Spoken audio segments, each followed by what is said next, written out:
انگریزوں نے جب ہندوستان پر قبضہ کر لیا، سب سے پہلے حضرت مولانا شاہ عبدالعزیز دہلوی رحمۃ اللہ علیہ نے انگریزوں کے خلاف فتویٰ دیا اور مسلمانوں کو حکم دیا کہ وہ انگریزوں سے جنگ کریں۔ اس کے بعد میں ان کے خلیفہ مولانا سید احمد شہید رحمۃ اللہ علیہ اور مولانا اسماعیل شہید رحمۃ اللہ علیہ نے جنگ کی اور وہ شہید ہوئے۔ اسی طرح سے انگریزوں کے خلاف 1757 میں سراج الدولہ بنگال کے نواب صاحب نے جنگ کی اور وہ شہید ہوئے۔ 1799 میں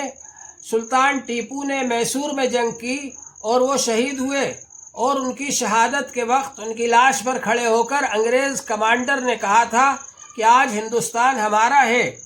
1857 میں حاجی امداد اللہ مہاجر مکی رحمۃ اللہ علیہ نے جنگ کی شاملی کے میدان میں، اور ان کے ساتھ حضرت مولانا قاسم نانوتوی رحمۃ اللہ علیہ، حضرت مولانا رشید احمد گنگوہی رحمۃ اللہ علیہ، حافظ ضامن شہید صاحب رحمۃ اللہ علیہ، ان سب حضرات نے جنگ کی اور ہزاروں مسلمان شہید ہوئے۔ اسی طرح بہادر شاہ ظفر نے دہلی میں جنگ کی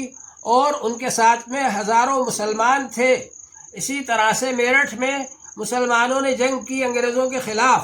سیہور میں مسلمانوں نے جنگ کی اور غیر مسلم بھی ان کے ساتھ شریک تھے، ولی شاہ بھی تھے اور ولی شاہ امیر تھے سب کے، اور ان کے ساتھ وہابیر تھے، اور ان حضرات نے آزاد حکومت بھی سیہور میں قائم کر لی تھی۔